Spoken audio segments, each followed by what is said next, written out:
Ya, sebelum beranjak ke acara utama, mari kita dengarkan terlebih dahulu pembacaan etika kedokteran yang akan disampaikan oleh Dr. Igusti Ngurah Sanjaya Putra, spesialis anak konsultan. Berikut akan saya bacakan tepi beliau. Dr. Igusti Ngurah Sanjaya Putra, spesialis anak konsultan, menamatkan pendidikan dokter spesialis anak di Universitas Udayana pada tahun 2005 dan dokter spesial anak konsultan pada tahun 2011.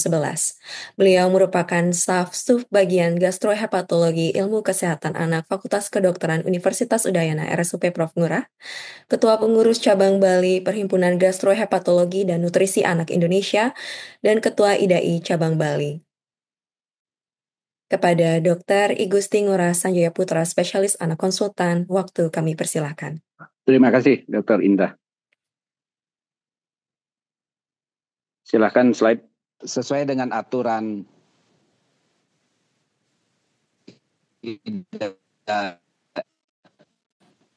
ID dan IDAI pada masalah etika kedokteran. Ini juga saya rasa masih berlaku, ya sangat penting bagaimana kita sebagai organisasi profesional untuk bisa selalu ingat dengan etika tersebut. Berikut adalah penyegaran etika kedokteran dengan mengambil fokus pada konsul dan rujukan. Slide. Kode Etik Kedokteran Indonesia Pasal 14, konsul dan rujukan.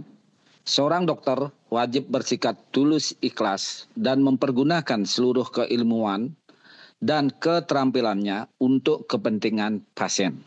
Ini sudah tidak asing lagi bagi kita, bagaimana kita berempati kepada pasien yang utama, ya.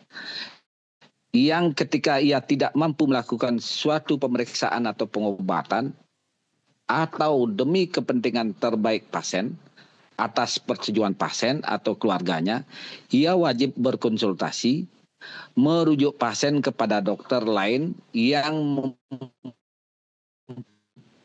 mempunyai keahlian untuk itu. Ya, artinya yang mempunyai keahlian lebih daripada yang merujuk tersebut.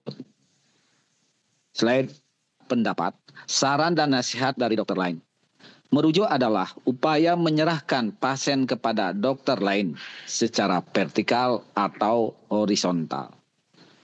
Keduanya bertujuan membantu pasien mendapatkan pelayanan yang lebih baik.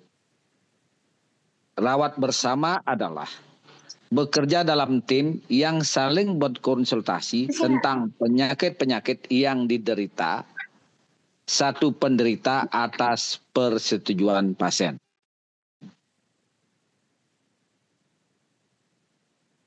Slide. Pihak konsulen harus lebih mampu, ahli dan mau menangani lebih baik.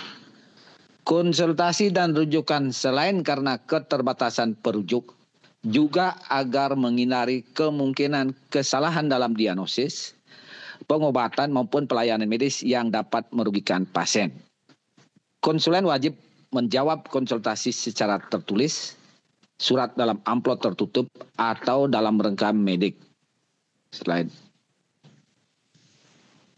Dokter, khususnya spesialis seyogianya membatasi praktek dalam spesialisasinya ketika menangani pasien dengan penyulit, bukan berpenyakit tunggal atau dalam lingkup spesialisnya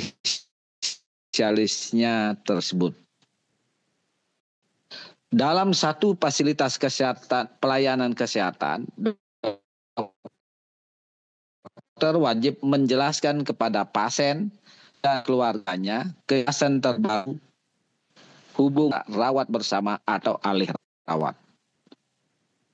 Bila dokter bekerja di daerah terpencil, konsultasi dengan konsulen dapat dilakukan dengan telepon, SMS, WA, telemedicine, dan sarana medsos lainnya.